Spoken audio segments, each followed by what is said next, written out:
আসসালামু আলাইকুম। উপন্যাস আমৃত্যু ভালোবাসি তোকে, সিজন 2, পর্ব 4। লেখনীতে ফারজানা মনি। সারাদিন বিভিন্ন সুন্দর সুন্দর স্পটে ঘুরে সন্ধ্যায় তানভীর আর বন্যা রিসোর্টে ফিরে আসলো। বন্যা এসে বিছানায় ধপাস করে বসলো। উফ, আমার পা পুরো ব্যথা হয়ে গেছে। তানভীর একটু দুষ্টু হেসে পড়ল। এখনই পা ব্যথা হয়ে গেছে? রাত তো এখনো বাকি। বন্যা চোখ দুটো বড় বড় করে ফেললো। তারপর একটু ঢোক গিলে মিনমিনিয়ে বলল, নির্লজ্জ বেহায়া পুরুষ মানুষ। আল্লাহ, এই লোকটা তুমি আর কত রকম রূপ আমায় দেখাবি। পরিবারের সামনে ভদ্রলোক, বাইরের লোকের কাছে রাগী বদমেজাজি, বউয়ের সামনে ঠোঁট কাটা নির্লজ্জ বেহায়া পুরুষ। তানভীর লম্বা একটা হাসি দিয়ে বলল, আপনি কি আস্তে আস্তে আমায় গালি দিচ্ছেন মিসেস খান? বন্যা মুখ বাঁকিয়ে অন্যদিকে ফিরল। তানভীর সেটা দেখে বলল, গালি দেন, সমস্যা নাই, কিন্তু রেডি থাকেন। বলেই তানভীর ফ্রেশ হতে ওয়াশরুমে ঢুকে গেল। বন্যা একটা দীর্ঘশ্বাস ফেলল, বলল, পাগল লোক একটা। হঠাৎ তানভীর ওয়াশরুমের দরজাটা একটু খুলে মাথা বের করে উকি দিয়ে বলল, হানিমুনে এসে 2-4টা বাচ্চা না নিয়ে ফিরলে লোকে কি বলবি? আমার পুরুষত্ব নিয়ে প্রশ্ন উঠবে তো বউ। বন্যা বিছানা থেকে তানভীরের মাত্র খুলে রেখে আসা টি শার্টটি তানভীরের দিকে ছুঁড়ে মারল। তানভীর সাথে সাথেই ওয়াশরুমের গেট লাগিয়ে দিল। টি শার্টটির দরজায় বাড়ি খেয়ে নিচে ফ্লোরে পড়ল। মেঘ ড্রয়িং রুমে মিমের সাথে বসে গল্প করছে। হঠাৎ তার ফোনটা বেজে উঠল। ফোনের দিকে তাকিয়ে দেখল বেবি নামে সেভ করা নাম্বার। ফোনটা হাতে নিয়ে মিমের দিকে তাকিয়ে বলল, এখন আর কোনো কথা বলবি না, আমার বেবি কল দিয়েছে। মিম কিছুটা চিৎকার দিয়ে বলল, বৌমনি কল দিয়েছেন? মেঘ ফোনটা রিসিভ করে বলল, আসসালামু আলাইকুম নতুন বউ, কেমন আছেন? বন্যা, ওয়ালাইকুম আসসালাম, ভালো, তুই কেমন আছিস? তোর দুষ্টুমির স্বভাবটা কবে যাবে? ভুলে যাস না, মা হয়ে যাচ্ছিস। মেঘ মিমের দিকে একটু তাকিয়ে বন্যাকে বলল, বেবি হঠাৎ একটা স্বাদ জাগলো মনি। বন্যা, কি স্বাদ ননদিনী? মেঘ, বলবো? বন্যা, বল। মেঘ, তাহলে বলেই ফেলি। বন্যা, তুই কি বলবি নাকি ফোনটা কাটবো? মেঘ, আরে বেবি রাগ করিস না, বলছি তাহলে। বন্যা, মেঘ, হানিমুনে তো গিয়েছিস, আমার ভাইকে বলবি তোকে বেশি বেশি আদর করতে, যাতে পরের মাসে তোরও সুখবর শুনতে পাই। তারপর আমরা দুই বান্ধবী মিলে উঁচু পেট নিয়ে সারা বাড়ি ঘুরবো আর টক আচার খাবো। ফোনের ওই পাশ থেকে বন্যার কাশি শোনা যাচ্ছে। মনে হচ্ছে বন্যা বিষম খেয়েছে। মেঘ বলল, আরে বেবি রিল্যাক্স, চাপ নিস না, একটু ট্রাই কর, হয়ে যাবে। পাশ থেকে মিম বড় বড় চোখ করে অবাক দৃষ্টিতে মেঘের দিকে তাকিয়ে আছে। মেঘটা খেয়াল করতেই সেখান থেকে উঠে অন্যদিকে চলে গেল। মিম মুখটা বাঁকিয়ে টিভি অন করে দেখা শুরু করলো। বন্যার কাশি যেন থামছেই না। হঠাৎ ফোনের ওই পাশ থেকে শোনা যাচ্ছে তানভীর বন্যাকে পানি খেতে বলছে আর বারবার জিজ্ঞাসা করছে কি হয়েছে। মেঘ ফিসফিসিয়ে বলল, ওই যে ভাইয়া চলে এসেছে, যা বলেছি তা মনে রাখিস, বলেই ফোনটা কেটে দিল। তানভীর বন্যার কাশি থামানোর জন্য মাথায় পিঠে হাত বুলিয়ে দিচ্ছে। কাশি একটু কমতেই বন্যা ফ্রেশ হতে হবে বলে ওয়াশরুমের দিকে ছুটল। তানভীর, এর আবার কি হলো, এভাবে পালালো কেন? রাত 9টা বাজে। আবিরের বাইকের শব্দ পেয়ে মেঘ বেলকনিতে এসে দাঁড়ালো। দেখলো আবির বাইক থেকে নেমে ফোনে কথা বলছে। আবির এক নজর উপরে তাকালো। তার প্রিয়সী তার দিকে তাকিয়ে আছে। আবির একটু মুচকি হেসে কান থেকে ফোনটা নামিয়ে বাড়ির ভেতরে ঢুকে পড়ল। মেঘ এখনো বেলকনিতে দাঁড়িয়ে আছে। বাহির থেকে মৃদু মৃদু বাতাস আসছে। মেঘের খোলা চুলগুলো সেই বাতাসে দিক বিদিক উড়ছে। আজ শরীরটা ভালো, তাই মেঘ সেলোয়ার কামিজ ছেড়ে নীল রঙের একটা সুতির শাড়ি পরেছে। এই রঙটা আবিরের বড্ড বেশি পছন্দ। আজকাল মেঘের মনটা হঠাৎ মেঘাচ্ছন্ন হয়, আবার হঠাৎই যেন ফুরফুরে হয়ে ওঠে। এটাকেই হয়তো গর্ভবতী অবস্থায় মুড সুইং বলা হয়। এই যে একটু আগে মেঘের হঠাৎই মনে হলো আবির ভাইকে একটু সারপ্রাইজ দেওয়া যাক। তাই আলমারি থেকে একটা নীল শাড়ি বের করে গায়ে জড়িয়ে নিল, চুলগুলো ছেড়ে দিল, চোখে একটু কাজল, ঠোঁটে একটু লিপস্টিক ছুঁয়ে দিল, কপালে একটা ছোট্ট নীল টিপ দিতেও আজ ভুলেনি সে। হঠাৎই একটা হাত মেঘের কোমর ছুঁয়ে তার পেটে স্পর্শ করলো। মেঘ কিছুটা ঘাবড়ে গেল। আবির মেঘের কানের কাছে এসে নেশাক্ত কণ্ঠে ফিসফিসিয়ে বলে উঠল, আমার ভেতরে আমি নেই, আছে এক অবুঝ মন। সেই মন দুয়ারে বিচরণ করিস তুই সারাক্ষণ। তোর ভাবনায় পাগল আমি, তাকিয়ে দেখ মনের আয়নায়। তোর প্রেমেতে মগ্ন হয়ে হারিয়ে যাই অন্য এক প্রেমের দুনিয়ায়। তুই তো এক অদ্ভুত নেশা, আর সেই নেশায় আমি আসক্ত। বলে আবির মেঘের কানের কাছে চুমু খেলো। মেঘ একটু কেঁপে উঠল। আবির মেঘের কোমর পেঁচিয়ে ধরে মেঘের খোলা চুলে মুখ ডুবালো। মেঘ সামনের দিকে ঘুরে তাকে জড়িয়ে ধরলো। কাপা কাপা কণ্ঠে পড়ল, আপনি কি পাগল হয়ে গেছেন? বাইরে থেকে এসেছেন, ফ্রেশ হয়ে চেঞ্জ করে নিন। আবির মেঘকে বেলকনির গ্রিলের সাথে ঠেকিয়ে নিজের 2 হাত মেঘের পেছনের গ্রিলে রাখলো। ভাঙা ভাঙা কণ্ঠে আওড়ালো, আমি পাগল, তোর প্রেমে, তোর মায়ায়। বলে আবির মেঘের ঠোঁটে ঠোঁট ডুবালো। এই চুমু কতক্ষণ দীর্ঘ হয়েছিল তা জানে না মেঘ। মেঘ আবিরের পাগলামো বুঝতে পেরে আবিরকে কিছুটা হুঁশে আনতে চাইল। নিজের ঠোঁটকে ছাড়িয়ে আনার চেষ্টা করলো আবিরের ঠোঁটের দখল থেকে, কিন্তু আবির যেন আজ মেঘের প্রেমেতে প্রেমাতাল। এই যে এখন ঠোঁট ছেড়ে মেঘের গলায় বিচরণ করছে আবিরের চোখ। হঠাৎই মেঘকে অবাক করে দিয়ে মেঘের গলায় ঠোঁট ছোঁয়ালো আবির। আস্তে আস্তে তা গভীরতায় রূপ নিচ্ছে। মেঘ বলল, আপনি সত্যিই পাগল হয়ে গেছেন। এটা যে ব্যালকনি তা কি ভুলে গেছেন? আবির মেঘের গলা থেকে মুখ উঠালো। লক্ষ্য করলো সেখানে একটা গভীর ক্ষত সৃষ্টি হয়েছে, যাকে রোমান্টিক ভাষায় বলা যায় লাভ বাইট। আবির নেশা নেশা চোখে মেঘের চোখের দিকে তাকালো। কিছুক্ষণ তাকিয়ে থেকে হঠাৎ মেঘকে কোলে তুলে নিল। মেঘ অদ্ভুত দৃষ্টিতে তাকিয়ে আছে। আজ আবিরকে একটু বেশি প্রেমাসক্ত লাগছে তার কাছে। আবির নেশা নেশা কণ্ঠে বলে উঠল, এভাবে তাকাস না প্লিজ। তোর এই কাজল চোখের চাহনি দেখলে আমি ঘায়েল হই প্রতিক্ষণে, প্রতি মুহূর্তে। নীল শাড়িতে এক নীল পরী আজ আমার কোলে চড়ে আছে। নিজেকে কিভাবে সামলাই বলতো মেঘ? মেঘ নিশ্চুপ তাকিয়ে আছে আবিরের নেশা নেশা চোখে। মেঘ জানে আবিরের এই অবস্থা হওয়ার কারণ। আবির ধীরে ধীরে হারিয়ে যাচ্ছে তার কাদম্বিনীর মাঝে, যে অষ্টাদশীর জন্য সে অপেক্ষার প্রহর গুনেছে বহু বছর। তানভীর আর বন্যা খোলা আকাশের নিচে হেঁটে চলেছে। পূর্ণিমার চাঁদের আলো গায়ে মেখে ব্যক্ত করছে নিজেদের মনের অনুভূতি। খোলা আকাশের নিচে মৃদু মৃদু বাতাস শিহরিত করছে একজোড়া দম্পতির শরীর ও মন। তানভীর বন্যার হাতটাকে নিজের মুঠোবন্দি করে হাঁটছে। বিয়ের 2 দিন হয়ে গেছে। তানভীরের হঠাৎ হঠাৎ ছোঁয়ায় বন্যা যেন কেঁপে কেঁপে ওঠে। তানভীর বন্যার অবস্থা বুঝতে পেরে কিছুটা দুষ্টু হাসল। বন্যার কাঁধে হাত দিয়ে বন্যাকে আরেকটু নিজের দিকে টেনে নিল। মুহূর্তেই বন্যার শরীরটা ঝাঁকুনি দিয়ে উঠল। বন্যা লাজুক হয়ে মাথাটা নিজের দিকে নুইয়ে রাখল। তানভীর বন্যাকে টেনে আরেকটু কাছে নিয়ে আসলো। গতকাল রাতে ট্রেনে বন্যাকে তানভীর এত কিছু বোঝানোর পরেও বন্যা যেন তানভীরের সামনে খোলা বইয়ের মতো স্পষ্ট হতে পারছে না।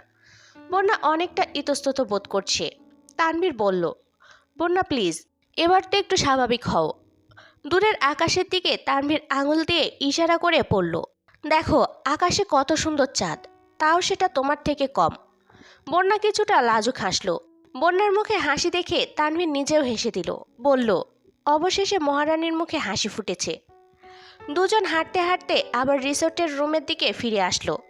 তানভীর বন্যার দিকে তাকিয়ে আছে। বন্যাকে আজ অনেক সুন্দর লাগছে। সন্ধ্যায় তানভীর বন্যার হাতে একটা প্যাকেট ধরিয়ে দিয়ে বলল, রেডি হয়ে নাও, আমরা বাইরে হাঁটতে যাব। বন্যা প্যাকেটটি খুলে দেখল কালো রঙের সুন্দর একটা জর্জেট শাড়ি, যার পাড় ও আঁচল পাথরের কারুকাজ করা। বন্যা শাড়িটি পরে চোখে গাঢ় কাজল দিল। সন্ধ্যার পর থেকে এখন পর্যন্ত বন্যা যতবার তানভীরের দিকে তাকিয়েছে ততবারই লক্ষ্য করেছে তানভীর তার দিকেই তাকিয়ে আছে। এসব ভাবতে ভাবতে কখন যে বন্যা রুমের সামনে চলে এসেছে তা তার খেয়ালই নেই। হঠাৎ পায়ের সামনে কোনো কিছু নাড়াচাড়া পেতে মাথা ঝুঁকে নিচে তাকালো। যা দেখলো বন্যার চক্ষু চড়ক গাছ। তানভীর বন্যার সামনে হাঁটু কেড়ে বসে ওর শাড়ির কুচি ঠিক করছে। কুচি ঠিক করা শেষে তানভীর উঠে দাঁড়িয়ে বলল, ভাবনা চিন্তা শেষ হলে এইবার রুমে চলেন, না হলে কোলে তুলে নিয়ে যাব। কোলে তোলার কথা শুনে বন্যা তাড়াহুড়ো করে রুমের দরজা ধাক্কা দিল ভিতরে যাওয়ার উদ্দেশ্যে। কিন্তু এ কি, হঠাৎই বিস্ময়ে বন্যার মুখটি হা হয়ে গেল। বন্যা মুখে হাত দিয়ে আস্তে আস্তে রুমের ভিতরের দিকে গেল। পুরো রুমটা ছোট ছোট প্রদীপ দিয়ে সাজানো। চারদিকে প্রদীপের শিখাগুলো জ্বলজ্বল করছে। রুমের পরিবেশটা কি যে স্নিগ্ধ লাগছে তা ভাষায় প্রকাশ করা অসম্ভব। তানভীর পিছন থেকে এসে বন্যাকে জড়িয়ে ধরল। তার হাত দুটো বিচরণ করছে বন্যার কোমল অদরে। বন্যার পিঠটা তানভীরের বুকের সাথে মিশে আছে। তানভীর বন্যার গালের সাথে গাল ঠেকিয়ে বলল, এত রোমান্টিক পরিবেশেও কি তোমার প্রেম পাচ্ছে না বউ? বন্যা নিশ্চুপ হয়ে 2 চোখ লজ্জায় বন্ধ করে রেখেছে। তানভীর মুখে যত কথাই বলছে না কেন তার হাত দুটোতে বন্যার পেট কোমর ছুঁয়ে ছুঁয়ে যাচ্ছে। এতেই বন্যার হাল বেহাল হয়ে যাচ্ছে। বন্যা কাচুমাচু করে বলে উঠল, ছাড়ুন আমায়। বলে সামনের দিকে পালাতে চাইল। তানভীর খপ করে বন্যার শাড়ির আঁচল টেনে ধরল। শাড়ির আঁচলটা হাতে পেঁচিয়ে পেঁচিয়ে বন্যার দিকে এগিয়ে গেল। আস্তে আস্তে তার ঘাড়ে ঠোঁটের স্পর্শ দিল। বন্যা মুহূর্তেই কেঁপে উঠল। বন্যার কাঁপুনি টের পেয়ে তানভীর বন্যার কোমর ধরে টেনে নিজের সাথে আরেকটু মিশিয়ে নিল। বন্যা নিজেকে আর সামলাতে না পেরে পেছনে ফিরে তানভীরকে শক্ত করে জড়িয়ে ধরল।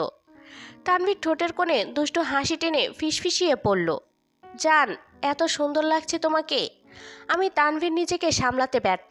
বন্যা লজ্জায় মনে হচ্ছে তানভীরের বুকের ভেতর ঢুকে যাচ্ছে। দুজনের মাঝে এখন আর চুল পরিমাণও শূন্যতা নেই।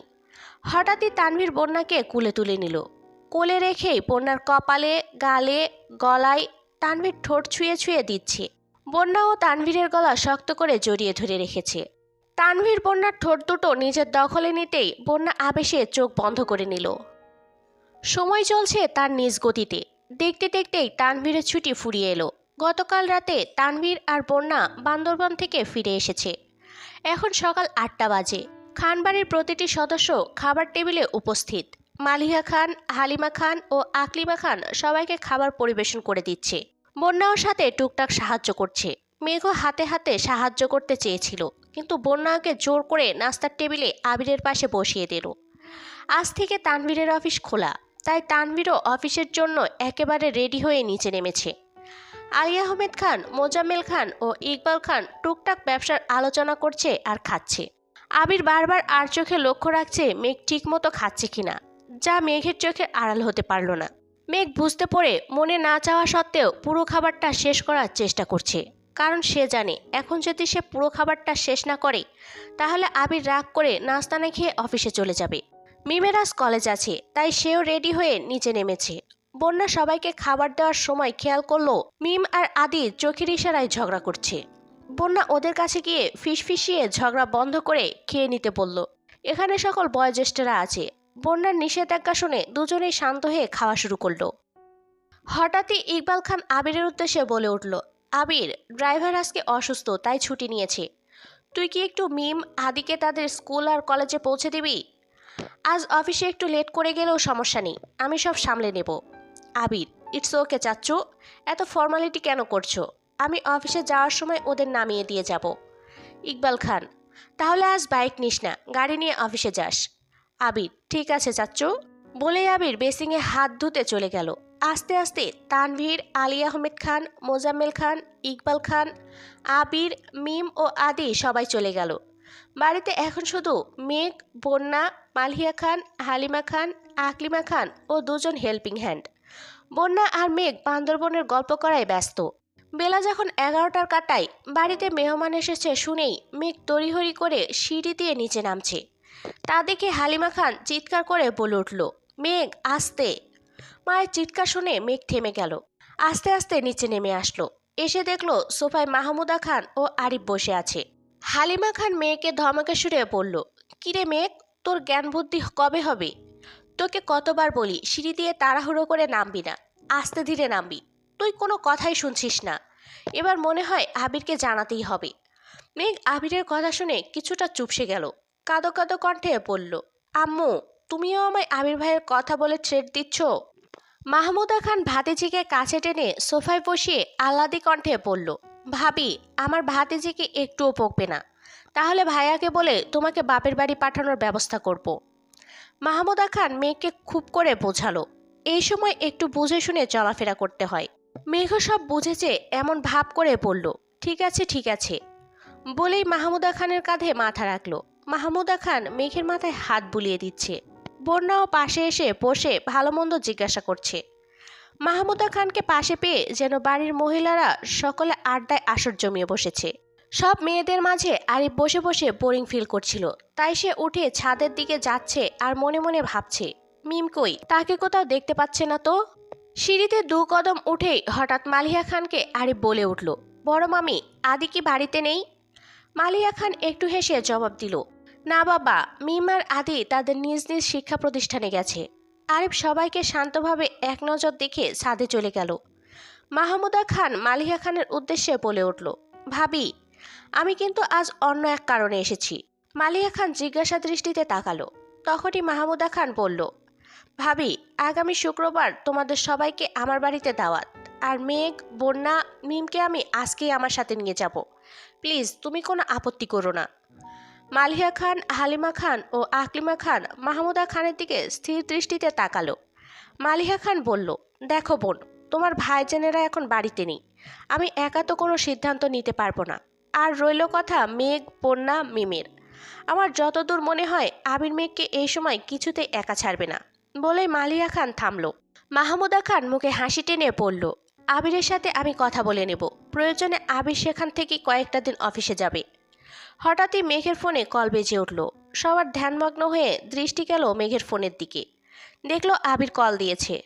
মেঘ সবার মাঝখান থেকে উঠে সাইডে গিয়ে দাঁড়িয়ে ফোনটা রিসিভ করলো। মেঘ, হ্যালো। আবির, তোমায় কতবার বলবো ফোন ধরে আগে সালাম দিবে। মেঘ, সরি, আসসালামু আলাইকুম। আবির, ওয়ালাইকুম আসসালাম। কি করছো? মেঘ, বসে আছি সবাই একসাথে। আবির, এই সময় সবাই একসাথে? মেঘ, ফুপ্পি আর আরিফ এসেছে। আবির, ফুপ্পি এসেছে? কই, আমাকে তো আগে কিছু জানালো না যে আজকে আসবে আমাদের বাড়িতে। কোনো সমস্যা?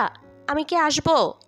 মেঘ আবিরের চিন্তিত অবস্থা বুঝতে পেরে আশ্বাস দিয়ে বলল, চিন্তা করবেন না, কোনো সমস্যা নেই। ফুপ্পি আমাদের সবাইকে শুক্রবারের দাওয়াত করতে এসেছে।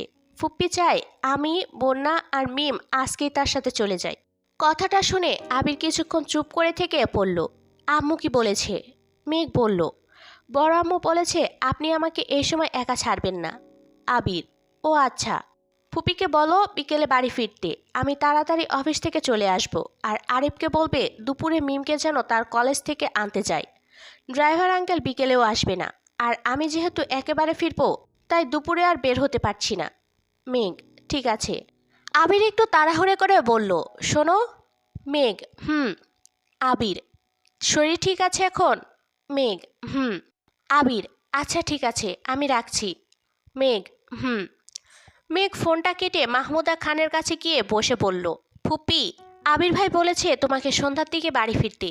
উনি আজ তাড়াতাড়ি অফিস থেকে ফিরে আসবে। মাহমুদা খান স্মিত হাসল, বলল, ঠিক আছে, বাদরটাকে বলিস যেন একটু তাড়াতাড়ি আসে। এ পর্যায়ে বন্যা, মালিহা খান, হালিমা খান ও আকলিমা খানও হেসে দিল।